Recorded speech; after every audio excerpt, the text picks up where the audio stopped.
What's going on, everybody? Welcome back to another video. Today, this is a 351 Windsor I swapped in my truck, but I'm gonna have to pull it back out because I don't have the right flex plate on there.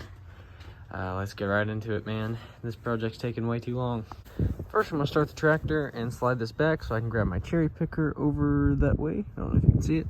And then we'll lift the engine back out and switch everything out. Cold start.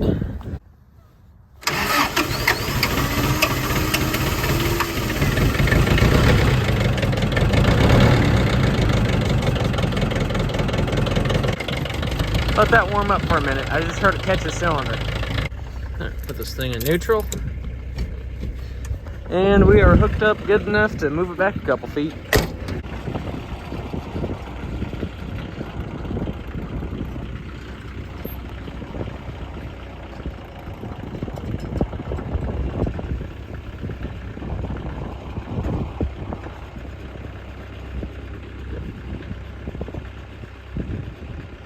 All right, move the cherry picker under here, and I'm gonna slide this back into the garage or carport, and that way I still protect it from the rain because we're supposed to get some pretty bad weather here pretty soon.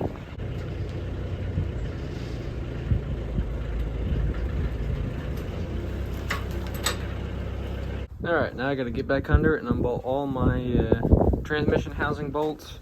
And I'm hoping I can just slide this thing forward enough by taking those two bolts out that I can get to everything, or get to that flex plate at least, and switch it out so I don't have to actually pull this thing all the way out. So I got the back bolts out here. Let's just start lifting it up and see what happens. See if we can move that transmission, get everything all separated. We do have movement.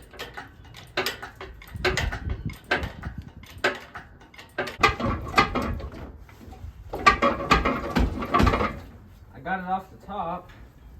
Let me see if I can get it out of the bottom, and I can slide some more because it's not sliding out.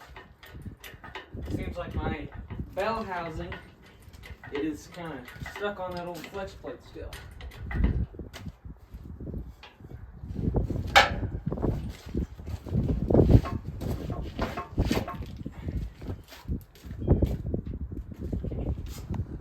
All right, so it's the next day. Didn't record a lot, but it's in. Like, everything's bolted up. The flex plate's bolted up to the torque converter.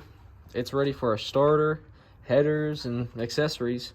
What I plan on doing today: put the starter on, put my headers on, carburetor, and we'll work on ignition real quick and see if we can get this thing to bark off from the key. And then we'll look at. I got to drill out a couple of holes here because that broke off. I don't know if I said that before. And then put some valve cover gaskets on, and then we'll start putting everything back together. Hopefully this will go smoother than yesterday because we fought with this thing for hours. All right, my starter's on. That went all right. Could have been worse. I had to do some weird. The bottom one has to go in this way. The top one has to go in the other way. I think that's because this is a 1979 starter on 80s bell housing, because I wanted to go with the period correct starter just in case something's different. Probably not. I probably should have went with the 90s model modular starter. Talking with a guy, he said that works, but we're keeping it simple. If this one goes out, I might look into doing that. But now I'm gonna hook up some wires, see if this thing cranks before I throw headers on, because I don't want to put headers on and everything and just try and crank it the first time and something being a bind down here, and I gotta do all that stuff. Trying to work harder and not smarter. Wait. All right, this is the first time this truck's received power in a couple months. Let's see what we got. Oh, my blower motor's still on.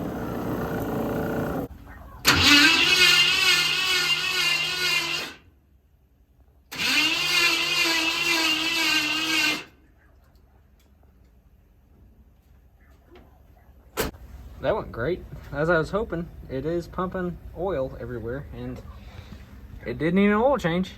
So I'm not losing sleep over that. And we didn't pump any transmission fluid out, but I don't think it's going to do it unless I start it up. But other than the battery being a little bit flat, I think it is ready for the headers. I got to clean up some surfaces. I don't know what the previous guy used, but that is disgusting. All right, got the carburetor set on there. Gonna bolt it up and start hooking vacuum lines, fuel lines, transmission lines up. And then I gotta go grab my ignition box and wire that up. Getting a little dark out here, but that doesn't matter to me. I want to hear this thing bark off just a little bit tonight. So let me keep working on this and I'll update you here in a minute. All right, we got our ignition system professionally, temporarily wired up. Got a transmission cooler rerouted back into itself because there's no cooler. And I'm gonna pour some gas down in here and we'll see if it'll start. Give it a nice healthy dose.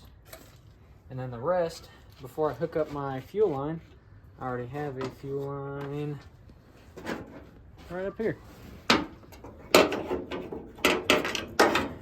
I'll just have it run off this bottle here.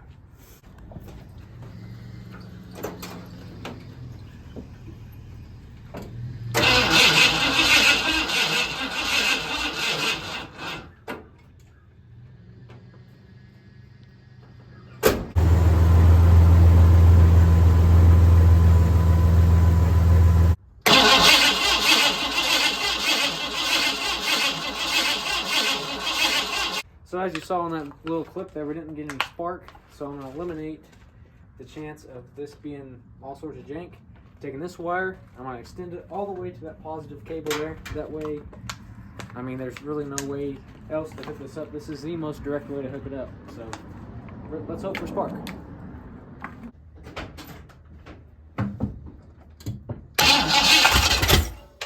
We got fire. Yeah.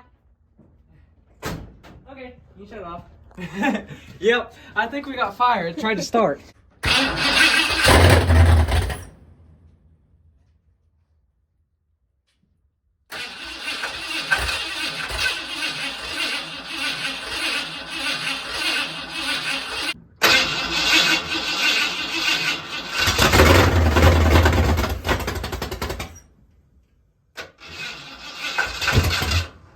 Fire, fire, fire, fire, fire. Your board's on fire under the truck.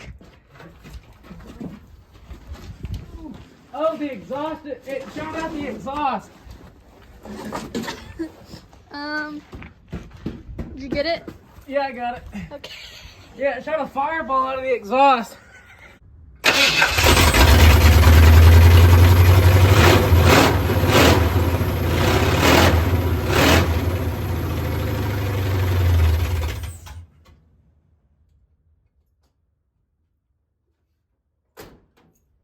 That is what I call successful. Still can't get it to pick up off the tank. Well, I'm actually running off the bottle, so tomorrow, well, not tomorrow, but whenever I get a chance to mess with this, hook it back up to my actual tank, and we will try to see if we can get this thing running long enough to put a little tune in it. Kind of sounds a little lazy. Yeah, thank you guys for watching. Peace out.